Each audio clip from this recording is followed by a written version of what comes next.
gameranx presents the top 10 new games of April 2016. These are all the games worth paying attention to this month, and I gotta say, I think it's a pretty exciting one, but that's just me. Let's get started off with number 10. Fallout 4 is getting its next little bit of DLC, this time the Wasteland Workshop, sometime in April. Details are somewhat scant at this point, but it does seem like this is going to expand upon people who really liked building stuff in Fallout 4. If you were into creating and building a settlement and making ridiculous contraptions and crafting your weapons, the idea here is that this $5 expansion is going to build upon those game mechanics. Also, apparently there's going to be some arena stuff and making your own, and I'm really into that. Whether you're a season pass holder or not, this little bit of Fallout add-on might be worth checking out. And at number 9, we have Dirt Rally, finally releasing on PlayStation 4 and Xbox One, and it's worth talking about because it's a damn good rally game, and rally games are awesome. I don't know what it is, but something about driving around in a fast car in the dirt is sometimes just a little bit more exciting than pavement racing sim games. And the dirt games are some of the best, and Rally has been reviewed very highly. It's gonna look great, it's gonna play great, and it's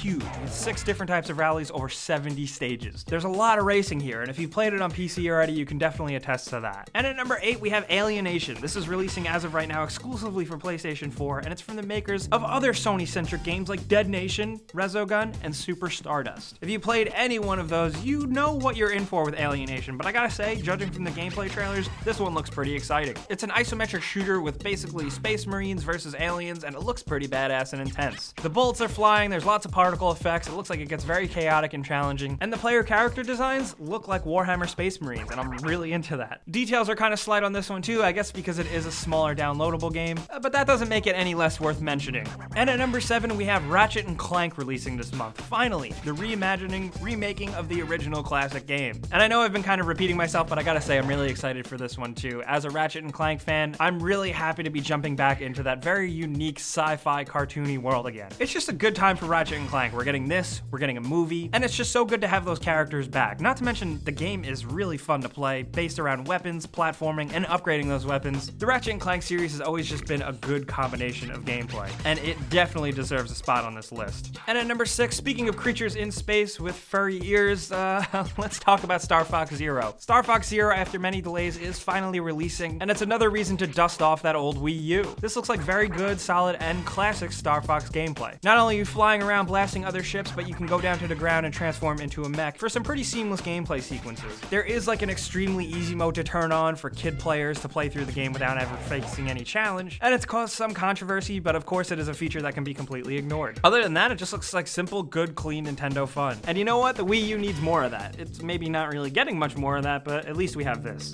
And at number 5, we have Bravely Second, End Layer. This is the sequel to the awesome 3DS JRPG Bravely Default. End Layer takes place roughly 2.5 years after the events from the first game, and it's got a new look, new characters, new music, additions to gameplay, and it's been doing very well in Japan. It's both reviewed highly and sold very well, so fans of the series in Japan are apparently really loving it, so we're hoping that now, a year later, with it finally making its way to North America, it's going to be worth the wait. And at number 4, speaking of things being worth the wait, we have the Banner Saga 2. If you played the Banner Saga, you know it's probably awesome, but you're really probably waiting to see what they do with Banner Saga 2 story-wise. Banner Saga 2 takes place after the events of the first game, where the choices you made in that game will now affect who is alive and who is dead in this new story. The gameplay and cutscenes and art style are as beautiful and as hand-drawn as ever. The story emphasizes players' decisions even more this time around. There's a bunch of new characters, new land, new music, and a new race called Horseborn. I don't know about you guys, but I want to know what that is. Strategy battles in the game are supposed to be bigger, longer, and harder. And just judging from the screenshots and trailers that have been released, this looks like a game and a story worth sinking your teeth into. And at number 3 on our list, we have Enter the Gungeon. This Devolver Digital game is a crazy, over-the-top bullet hell / dungeon crawler. If you think that sounds like a good combination of gameplay styles, I'd agree with you. It's pretty awesome. Look at this game. It looks absolutely awesome. While we see a lot of pixel-based games here and there, Devolver Digital's classic retro-style games have really kind of stepped it up, and Enter the Gungeon definitely looks like it's no joke. All the dungeons are procedurally generated, so you're going to get a lot of gameplay here, especially with the focus on finding and getting better guns as loot. The game is all about cool, awesome guns and quirky characters that you can choose between. So basically, if you just like shooting and blowing shit up, Enter the Gungeon might be for you. And at number 2, we have Quantum Break. This is Remedy's long-awaited, used to be Xbox One exclusive that is now also releasing for Windows 10. And whatever console it is going to be on, this looks like a great third-person shooter. At first glance, it might look a little generic with a boring main character and some time-shifting gameplay possibilities, but I really just have faith in Remedy here because where they like to take the story and gameplay always make their games pretty unique, especially once you dig past the surface level. I'm really hoping Quantum Break is no different. And even still, while some people think that shooting gameplay looks generic, I think it looks like a lot of fun, and I can't wait to get my hands on it. But now we're at number 1. Speaking of games I can't wait to get my hands on, Dark Souls 3. Oh my god. There's been lots of Twitch streams and YouTube videos out of this game so far, and it looks amazing. I almost don't want to spoil it for myself too much because the beauty of these games is really the surprise around every corner, and Dark Souls 3 looks amazing. Not only from a graphical standpoint, but just from gameplay, the tweaks here look like they make sense, and some of the looks at character designs and boss types, just it all looks mind-blowing, and of course, really challenging. As a newly converted Souls fan from Bloodborne, I will be ready for Dark Souls 3 day 1. So guys, those are the best games releasing in April 2016. We also have some bonus games, including a new episode of The Walking Dead Michonne, Battlefleet, Gothic Armada, and Lichdom Battle Mage, and Invisible Ink releasing for PlayStation 4.